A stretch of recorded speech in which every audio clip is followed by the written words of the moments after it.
हकीम साहब, बात करना चाहूँगी मैं दर्द को लेकर ही, क्योंकि दर्द के तो मरीज़ इतनी तादाद में बढ़ चुके हैं कि अब तो इनकी गिनती भी नहीं हो सकती है। और जैसा कि आप हमेशा ही बताते हैं हमें कि गौनसिया का इस्तेमाल हम अपने शरीर में कहीं पे भी अगर हमें दर्द होता है हम कर सकते हैं। लेकिन ये जो गौनसिया है हकीम साहब, ये बेइंतहा एक तो कड़वा भी होता है, लेकिन व्यक्ति क्या है, हर एक अपने तरीके से इसको इस्तेमाल करना चाहता है जिससे कि उसे कड़वा भी ना लगे और वो इसका सेवन भी कर ले, फ़ायदा भी उठा ले। तो क्या हम तरह तरह से इसका इस्तेमाल कर सकते हैं? शहद हो या फिर मलाई आप बताते हैं, या फिर और कैसे कैसे इसका इस्तेमाल किया जा सकता है?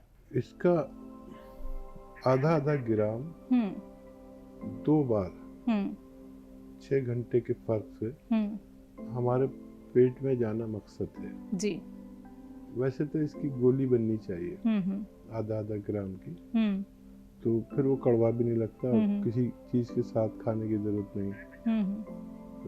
कुछ लोग बड़े आसानी से गोलियां बना लेते हैं या फिर खाली कैप्सूल मिलते हैं आधा आधा ग्राम के, उसमें भर के पाउडर बना के इस्तेमाल कर सकते। और लेकिन ये सब सबके बस की नहीं है, तो फिर ऐसा करते हैं कि किसी ने इसका आधा ग्राम पाउडर मलाई में मिला के खा लिया, किसी ने शहद में मिला के खा लिया। उसमें मिलाने से ये हमारे मुंह में नहीं चिपकता और आसानी से हम इसे खा लेते हैं। कड़वा तो हर दवा होती है, तो ज़्यादातर दवाएं कड़वी होती हैं और मुफीद भी होती हैं। कड़वी चीज़ आदमी खा लेता है अपने फ़ायदे के लिए। तो मकसद है 1 ग्राम पूरे दिन में जाना, आधा आधा ग्राम के रूप में किसी भी तरह ले। जैसे कोई तरकीब आपके पास है तो उसके साथ भी ले सकते हैं, लेकिन आपको फ़ायदा मुमकिन होता है। पंजाब से लता जी, स्वागत है आपका। एक बहन है, उसकी उम्र है 50 और ना उसकी यूट्रस का ऑपरेशन हुआ हुआ है, रिमूव हुई हुई है उसकी, और उसका पेट फूल जाता है। पेट फूल जाता है? हाँ जी, पेट फूल जाता है और उसको क्या दें?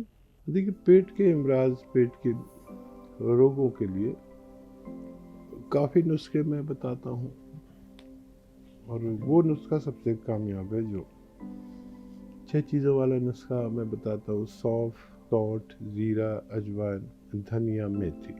ये 6 चीज़ें पाउडर बना कर रखें और 1 चुटकी नमक जैतून के साथ खा लें 2 गिलास पानी में मिलाकर। ये अच्छा नुस्खा है पेट के सारे मामलात के लिए।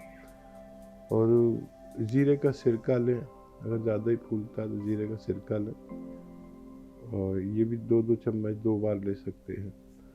बहुत सारे नुस्खे हैं, जितना जिससे जिसको फ़ायदा हो जाए। आपको तो काफ़ी तजर्बा हो गया, हमारे साथ जुड़ी हुई हैं, और जो नुस्खा आपका सबसे ज़्यादा काम करता हो वो उन्हें दे सकते हैं। मध्य प्रदेश से हैं मनीषा जी, स्वागत है आपका। हमको ना ये पूछना था कि सर, एक्चुअली हम पढ़ाई कर रहे हैं और थोड़ा सा दिमागी क्षमता तेज करने के लिए कोई नुस्खा बता दीजिए। और सर, हमने ना आपके यहाँ से ना मार्जिन वो मंगवाया है, वो अखरोट प्राश। ठीक है, ठीक तो है। सर, उसके अलावा भी कोई नुस्खा होता है वो भी बता दीजिए।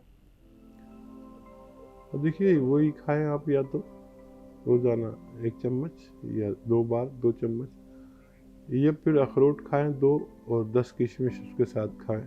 इस नुस्खे को और भी तेज़ करने के लिए आप जो अखरोट प्राश खा रहे हैं उसके साथ 1 चुटकी जो हल्दी है आपके किचन में, 1 चुटकी वो खा लिया करें। ये उससे बहुत ज़्यादा तेज़ काम करने लगता है और आपकी तालीम में, आपकी शिक्षा में बड़ा मददगार है। जो लोग दिमागी काम करते हैं, पढ़ाई करते हैं, उनके लिए ये एक विशेष है जो आप अखरोट प्राश लेते हैं। राजस्थान से राधे श्याम जी, स्वागत है आपका। नमस्कार मैडम, हकीम साहब को नमस्कार। आदाब। हकीम साहब, मेरी उम्र करीब 65 साल है और मैं आपका नुस्खा वो जो 6 मसाले और 1 नमक जैतून ले रहा हूँ, और 1 एलर्जी की वो नुस्खा है वो भी ले रहा हूँ मैं।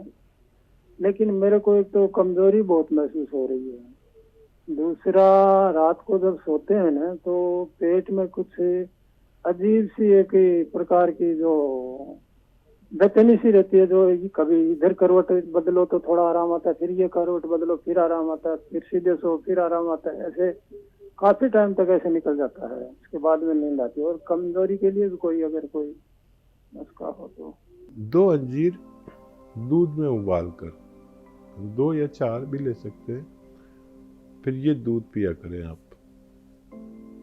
रोज़ाना 1 बार। बहुत मजबूत ग़िज़ा है।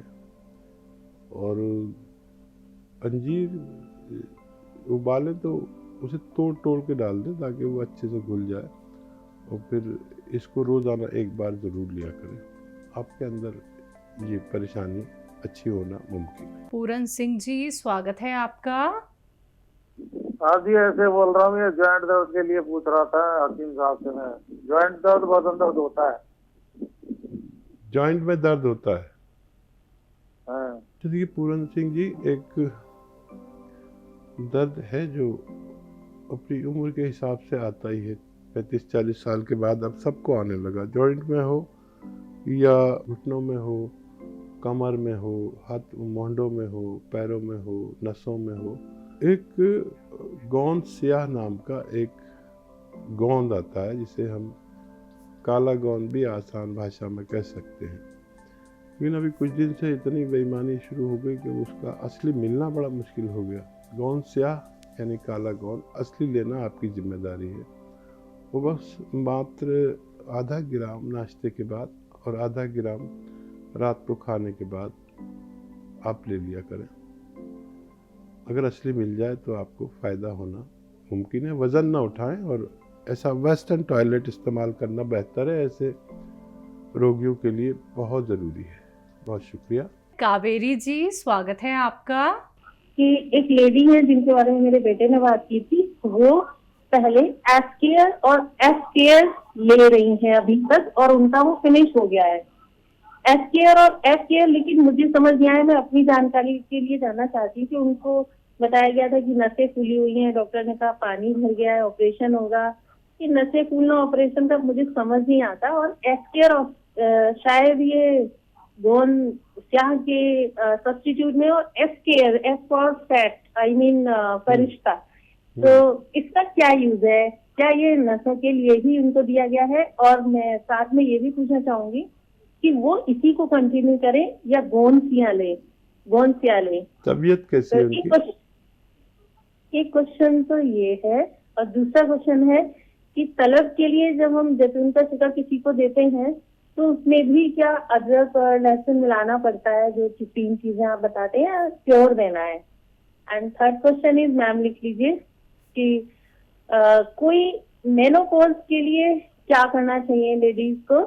उसमें बड़ी प्रॉब्लम होती है, कई बार मेंटल प्रॉब्लम हो जाती है और कई बार वो पीरियड तो ज्यादा फ्लो होता ही है। उसके लिए कोई क्या यूनानी में कोई ट्रीटमेंट है?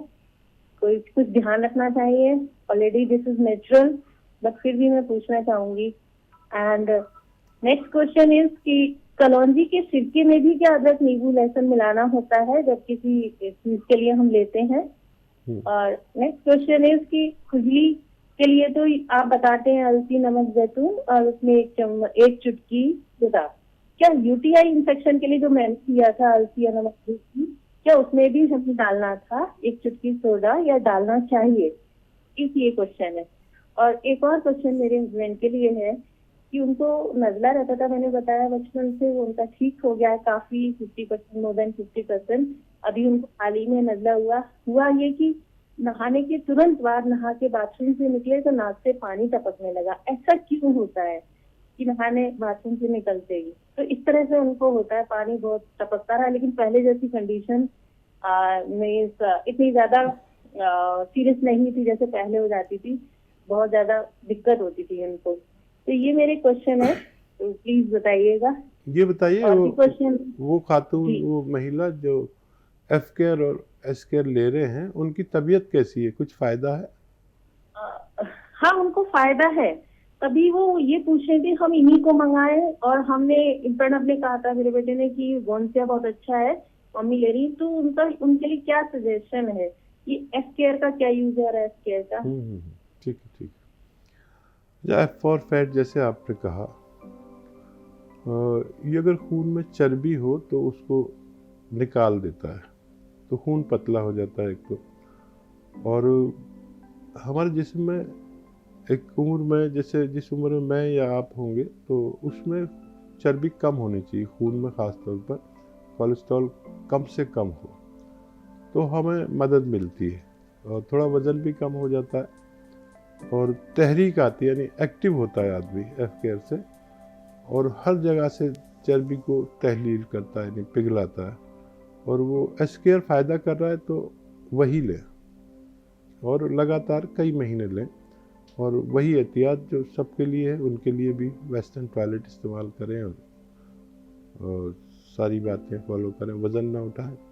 ये सबसे पहले वही मशहूर हुआ था एस केयर, लोग मुझे जानने लगे थे एस केयर के नाम से। जब ये मैंने तकरीबन 20 साल पहले जो इसको लॉन्च किया था तो अच्छा काम किया, और उसी से मैं मशहूर हो गया। आज भी हमारी जो कंपनी इसी पर घूमती है, S care, F care, tea care. बहरहाल वो उनके लिए मुनासिब है कि वही दवा लें जो फ़ायदा कर रही है। और महिलाओं के लिए एक सवाल था कि जैतून के सिरके में अदरक, लहसुन, जी, जिसकी वजह से मेंटली स्ट्रेस हो जाता है। हाँ, आप ले सकते हैं। देखिए, अगर किसी को दिमागी असर हो जाता है, कुछ मेंटली डिस्टर्ब हो जाते हैं, डिप्रेशन हो जाता है, तो इसके साथ धनिए का इस्तेमाल करें। आधा या 1 चम्मच धनिया रोज़ाना इसके साथ इस्तेमाल करें। और अगर किसी को इस दवा को और ज़्यादा तेज़ बनाना है, वैसे तो ये सिरका काफ़ी है, और तो अदरक लहसुन इसमें इस्तेमाल करना बेहतर है, और भी बेहतर बनाना हो तो। और हर दवा का एक मरकज़ी कैरेक्टर होता है, जो सेंट्राइज, जो क्या कहते हैं हिंदी में, ख़ास कैरेक्टर। तो असली कैरेक्टर इसका है, लेकिन जो हम इसमें मिलाते हैं लहसुन, अदरक, नींबू का जूस, तो वो उसकी मददगार होते हैं। जैसे एक फिल्म है, उसमें एक हीरो, बाकी सब उसके मददगार होते हैं किसी फिल्म की कामयाबी के लिए। तो ज़रूरत पड़े तो मिला सकते हैं। और महिलाओं के लिए आपने एक ख़ास सवाल किया, उनके मोनोपॉज के लिए, तो उस वक्त थोड़े चिड़चिड़े हो जाते महिलाएं, तो उस वक्त में आप एक चुटकी में जितना चिलगोज़े का गोंद है, इतना रोज़ाना ले सकते हैं। और बहुत ज़्यादा प्रॉब्लम है तो धनिए के पाउडर के साथ पानी से ले सकते हैं, बहुत राहत मिलती है। और ये हर महिला के साथ ऐसा होता ही है। और क्या था? और कलौंजी के सिरके में भी क्या हम अदरक का रस, लहसुन का रस और नींबू का रस ज़रूर मिला सकते हैं कलौंजी के सिरके में भी, और ये भी वही काम करता है। और ये पूरी वो है, सीरीज़ है सिरकों की, और इसे आप इस्तेमाल करें और फ़ायदा उठाएं।